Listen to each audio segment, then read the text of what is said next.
macchina da corsa per me è come un figlio. Quando lei pensa che il figlio rappresenta la continuità di noi stessi, lei lo porta a scuola, il giorno che riesce negli studi, che è il primo della classe, lei è orgoglioso del proprio figlio. Capita quello che per un costruttore realizza, trasformando una materia informe dei forgiati in una meccanica vivente, in una armonia di suoni.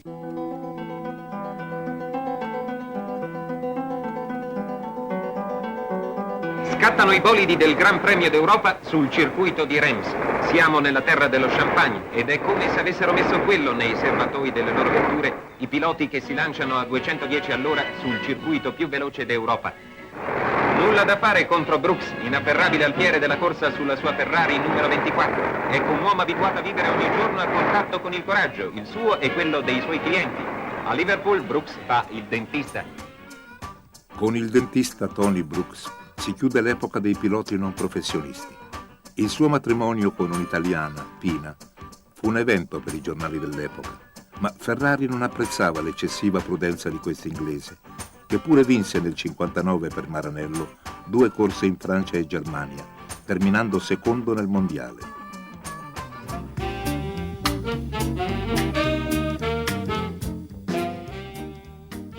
Si prepara un'epoca di grandi cambiamenti. Phil Hill è uno dei primi americani a correre in Europa.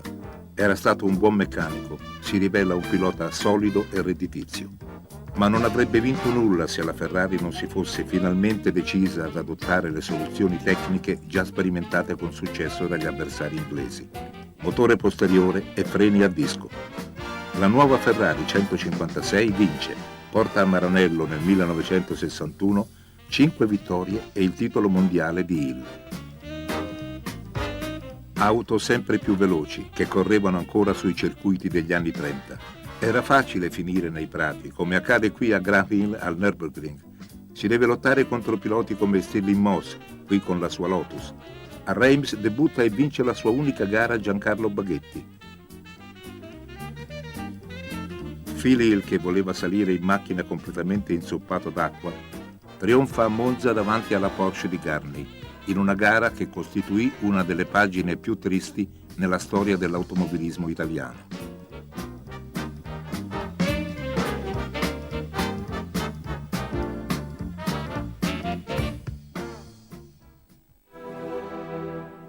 Al primo giro la Ferrari di von Trips, tamponata dalla Lotus di Jim Clark, finisce tra la folla.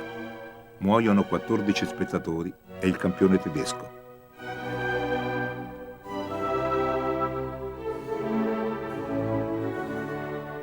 Finiva in questo modo sconvolgente, ricorderà Ferrari, un'annata per noi gloriosa. Quella giornata che doveva essere di premio all'ardimento, alle vittorie, ai successi, al lavoro di tutti, ci portò la più cruda, dolorosa amarezza.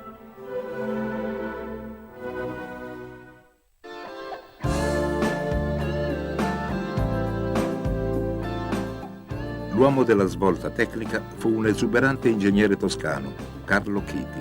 Alla fine degli anni 50 ci volle molta fatica per convincere Enzo Ferrari a spostare il motore delle sue monoposto nella parte posteriore. Mai buoi dietro al carro, ripeteva Ferrari.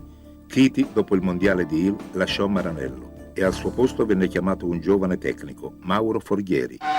Quando io assunsi la responsabilità della gestione sportiva, ero effettivamente laureato da 2 anni e mezzo, avevo passato poco più di 1 anno nella gestione sportiva lavorando principalmente sui motori assieme a Giampaolo Dallara. Ma la fiducia mi veniva dal fatto che l'amicizia con Ferrari datava da lungo tempo, del resto mio padre era stato uno dei suoi uomini, aveva costruito assieme al commendatore la famosa Alfetta a Modena in un vecchio garage prima della guerra. Quindi c'era una forma di fiducia, diciamo, prenatale. Quindi mi affidò a questo incarico, io anzi gli dissi, ma lei pensa che io possa farcela? Lui disse, tu lavora e io al resto penso, tu fai il tecnico e io penso al resto. E sopra queste ali abbiamo lavorato per più di 28 anni, quindi è andata abbastanza bene, direi. John Surtees aveva cominciato a vincere con le moto, un campione delle due ruote, come lo fu Nuvolari, ma l'unico a conquistare nel 1964 anche un titolo mondiale di Formula 1. Anni 60. Nella musica e nel costume Londra diventa la capitale del mondo. E anche nell'automobilismo i team inglesi sono protagonisti dei Gran Premi. Dopo BRM e Cooper, ecco Lotus, Brabham, Lola, un'invasione di assemblatori, come li definiva Ferrari, orgoglioso di essere il solo costruttore a produrre a Maranello, come avviene ancora oggi, ogni parte delle sue vetture. Jim Clark e Graham Hill, padre di Damon, dominano quasi tutti gli anni 60.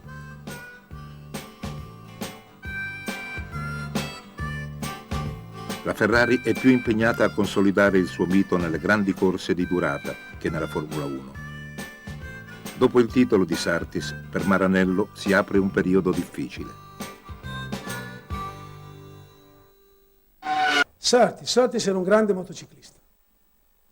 Veniva dal sacrificio delle motociclisti di una volta. Per dirvi, dormiva sopra il piccolo camioncino che portava, guidato dalla madre, la motocicletta sui campi di gara. Quindi sapeva imporsi sacrifici che oggi nessun pilota si saprebbe imporre o saprebbe accettare. E quindi era un pilota adatto alla Ferrari di quel momento, ha dato molto alla Ferrari.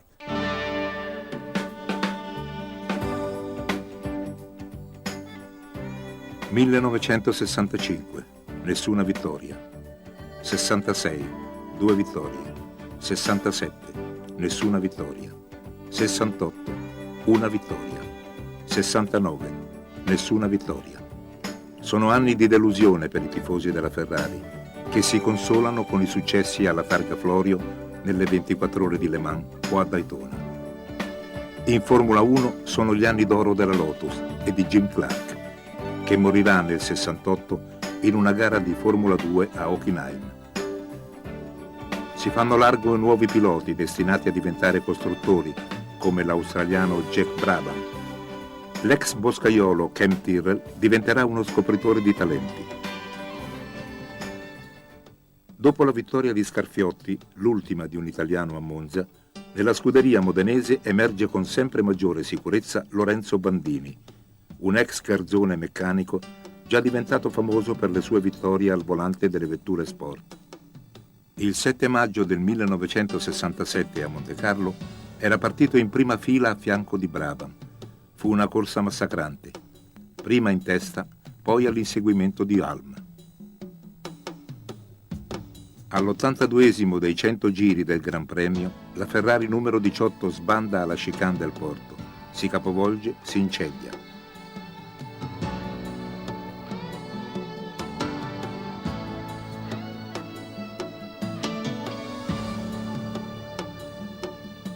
Un'alta colonna di fumo nero si perde nel cielo, raggelando gli spettatori. Lorenzo è imprigionato nella vettura. Morirà in ospedale 70 ore dopo.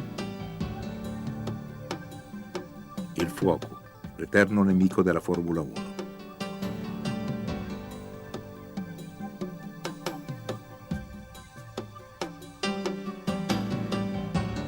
La vedova di Bandini, Margherita, nel 69 accompagna a Monza sul podio Jackie Stewart al suo primo titolo mondiale.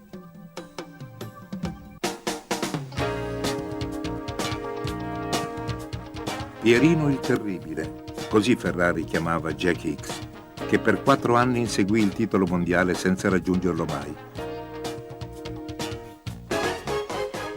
Nel 70 andò vicinissimo, ma Jochen Rindt, morto nelle prove di Monza nello stesso anno, aveva accumulato un tale vantaggio da vincere lo stesso il mondiale, che gli fu attribuito alla memoria.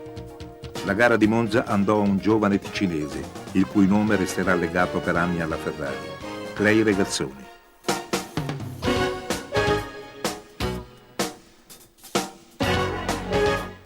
Io partecipai a una trasmissione che si chiamava Chiamate Roma 3131 e difesi la Ferrari, che era in un momento non di grande competitività. A proposito, questi sono fatti che ricorrono nella nostra storia, anche in momenti difficili, dalle ire di un tifoso deluso.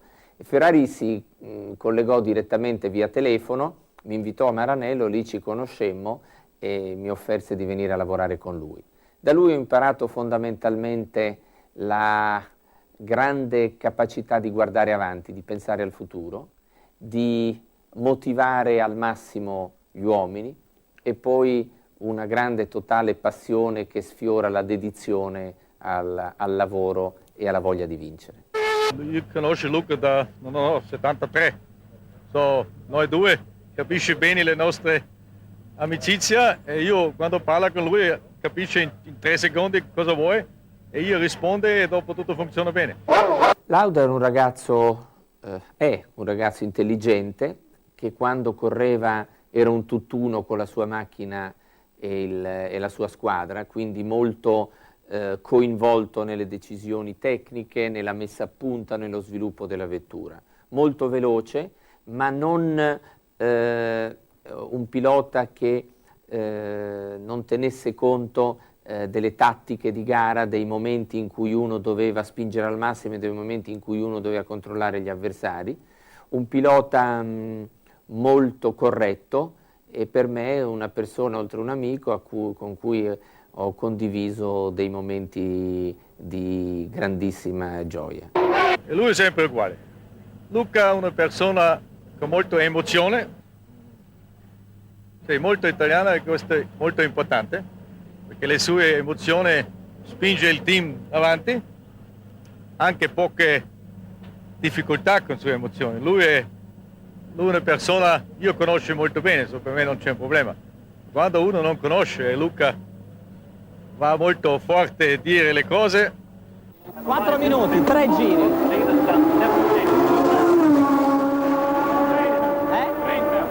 Quanto c'ha su Fittipaldi? Ma dov'è Fittipaldi? Quanto c'ha?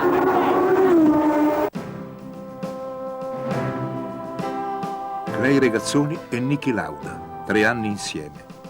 3 anni di battaglie e di vittorie che riconciliano i tifosi e la Ferrari, che nel frattempo ha concentrato tutto il suo impegno sportivo nella Formula 1.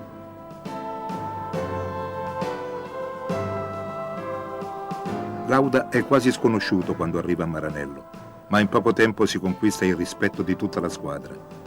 A differenza di tanti altri, Niki sapeva dare ai tecnici le giuste indicazioni per mettere a punto e sviluppare la macchina e possedeva un notevole senso tattico. Un grande e intelligente pilota, lo definì Enzo Ferrari. Nel 74 la Ferrari sfiora il titolo mondiale con Regazzoni, secondo dietro a Fittipaldi, ma nel 75, 11 anni dopo Surtees, Lauda centra il bersaglio.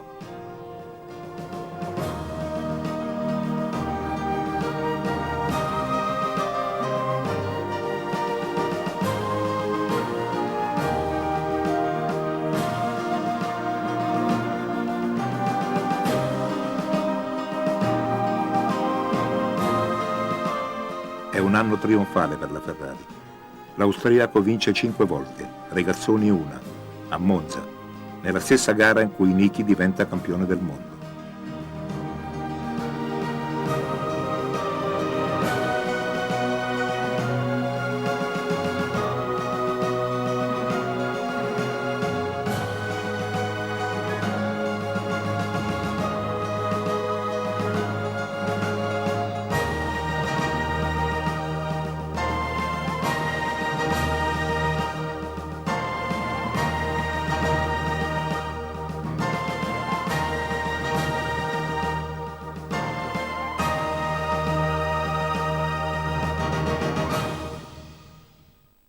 Ma erano ricordi innanzitutto fantastici perché legati a dei successi importanti. Non potrò mai dimenticare quel Gran Premio nel settembre del 75 a Monza, quando vincemmo la gara con Regazzoni e davanti al nostro pubblico conquistammo matematicamente il mondiale dopo tanti anni con Lauda.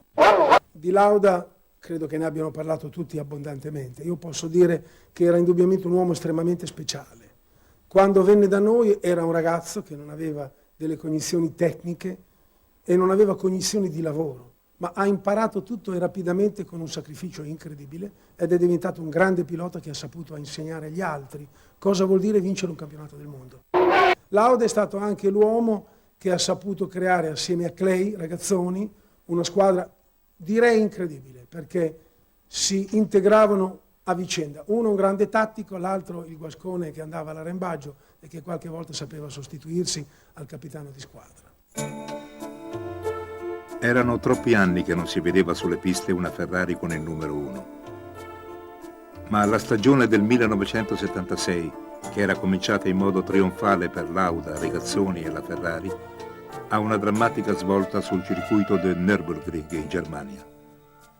Il 1 agosto la 312 di Niki sbanda improvvisamente all'uscita di una curva, si schianta contro il fianco della montagna, si incendia, viene urtata da un'altra monoposto. Arturo Merzario, che era stato un pilota Ferrari, ferma la sua Williams e con l'aiuto di altri piloti estrae dalle fiamme Lauda, salvandogli probabilmente la vita.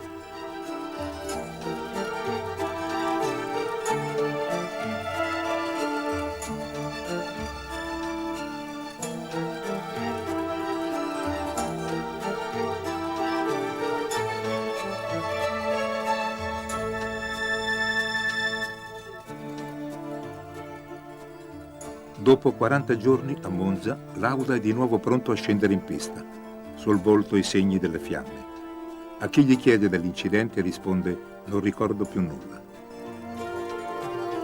Nel Gran Premio d'Italia è quarto.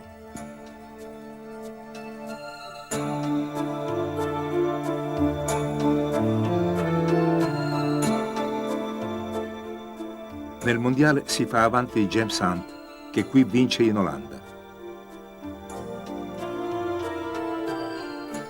È in Giappone la gara decisiva. A Lauda basterebbero 3 punti per conquistare il suo secondo titolo consecutivo. Piove, la visibilità è nulla. La corsa dovrebbe essere sospesa. Niki si ritira al secondo giro con una decisione coraggiosa che non tutti i tifosi gli perdoneranno. Hunt vince il mondiale per 1 punto. Il 76 io ero un po' in crisi con il mio incidente. Come Quando cadere poi nella vita ritorno normale, anche senza orecchio, tutto molto più facile. E dopo 6 mesi tutto è finito e io sono andato come prima.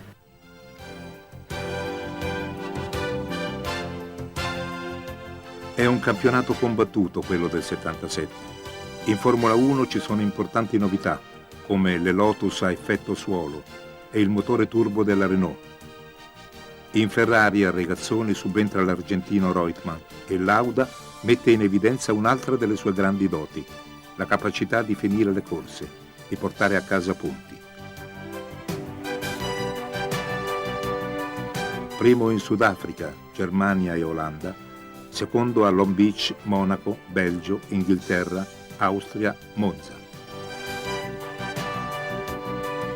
Con il 4° posto di Watkins Glen conquista i punti necessari per diventare campione davanti a Scheckter e Andretti.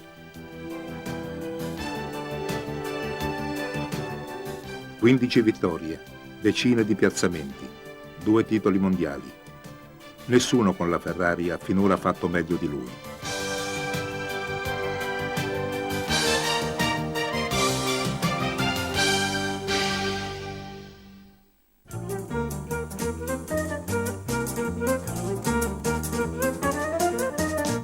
La Ferrari degli anni 60 e 70 ha battuto tutte le strade, ha costruito vetture che facevano il campionato europeo della montagna con Ludovico Scarfiotti e Peter Schetti, ha costruito dei grandi prototipi, ricordo la P4 per dirne uno, oppure la 312P, e poi ha fatto sempre Formula 1, è riuscita sempre a essere presente, anche se a volte in ritardo, perché nei primi periodi per noi era fondamentale fare le corse prototipi e vincere le mani. Dopodiché ci si poteva quasi come premio dedicare alla Formula 1, perché secondo il commendatore lavorare alla Formula 1 era un premio dei tempi, ci si divertivano, diceva lui.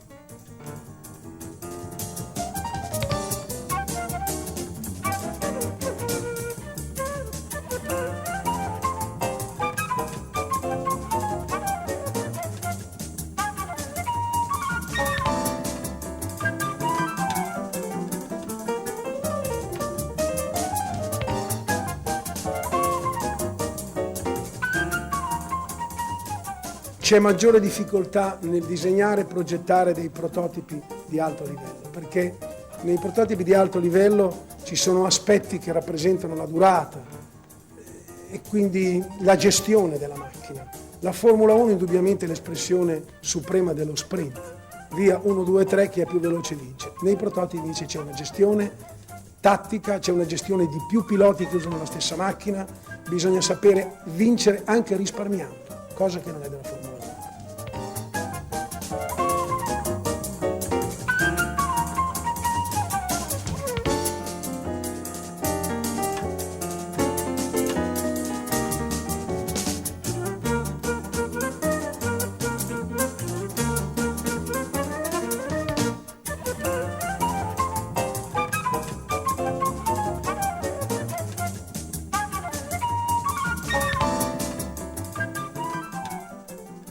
I più bei ricordi che io ho della Ferrari riguardano ovviamente le corse, chiedo scusa ma purtroppo devo dire così. Il primo che mi viene alla mente è stata la vittoria a Daytona, quando credo per la prima volta nella storia dell'America la televisione americana passò immediatamente la sera la vittoria di un piccolo costruttore di Maranello contro il grande Ford. Fu un grosso smacco per la Ford, che costrinse poi la Ford alla reazione che credo tutti gli amanti dell'automobile conoscono. Fino alla fine degli anni 60 la Ferrari si era dedicata con particolare impegno alle vetture destinate alle corse di durata, in pista e su strada.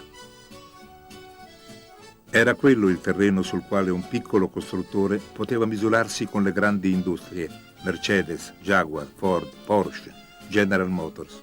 Sono Davide contro Golia, diceva Enzo Ferrari con un po' di finta modestia.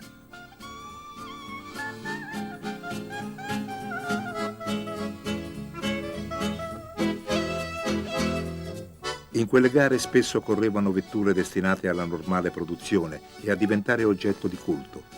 La 250 detta Tour de France, la GTO, la Testa Rossa, la 250 Le Mans.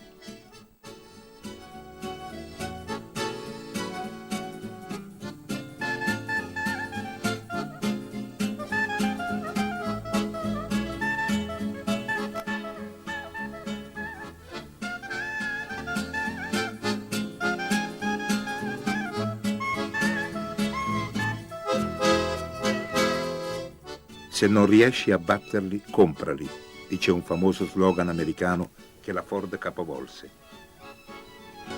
La casa di Detroit non era riuscita ad acquistare la Ferrari e decise di sconfiggerla mettendo in campo uomini e mezzi mai visti. Il tentativo andò male 2 volte, ma nel 66, schierando un'armata di 13 macchine, finalmente centrò l'obiettivo. Enzo Ferrari aveva respinto nel 1963 le offerte della Ford perché non avrebbe più avuto l'autonomia necessaria a gestire l'attività sportiva. Lei vuole vendere e continuare a comandare? Gli chiesero gli uomini Ford. Proprio così, rispose Ferrari, e se ne andò. Ma il piccolo Davide, che pensava all'avvenire industriale della sua azienda, si rendeva conto che i tempi erano cambiati e che da solo non sarebbe riuscito a sopravvivere. Ferrari, questo è il 69, erano appena 3 anni che aveva assunto la responsabilità totale in Fiat. Lui veniva da un negoziato disperante con la Ford, negoziato che lui ruppe brutalmente. E non è che venne a cercarmi col cappello in mano, tutt'altro, ci siamo telefonati, possiamo parlarne, ci vediamo. Io lo conoscevo già bene da prima, conoscevo le qualità dell'uomo e non avevo nessunissimo dubbio che la Fiat era in condizione di potergli dare una mano e lui di aggiungere lustro e glamour alla Fiat. Quindi ci trovavamo subito d'accordo su un modus vivendi. Non era in Corso Marconi, era a Mirafiori, perché allora l'ufficio era ancora a Mirafiori e anche a Mirafiori, dove gli ascensori erano enormi, lui soffriva di claustrofobia, quindi non voleva entrarci.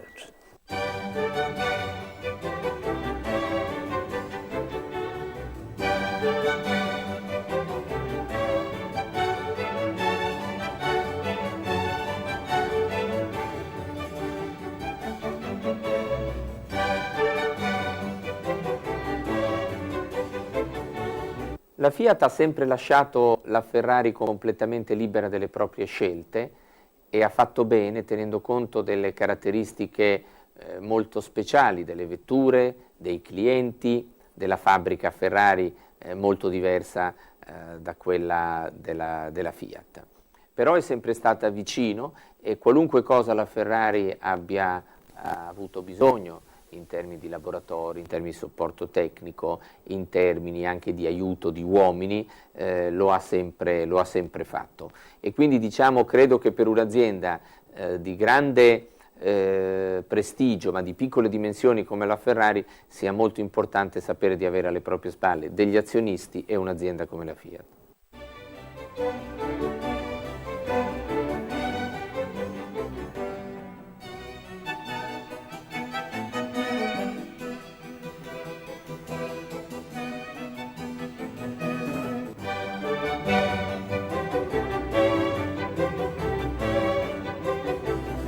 È stato un periodo splendido per me, ovviamente, credo anche per la Ferrari, come lei dice, effettivamente è nata la grande Ferrari in quegli anni. Forse è nata così ed è nata bene perché si facevano dei sacrifici.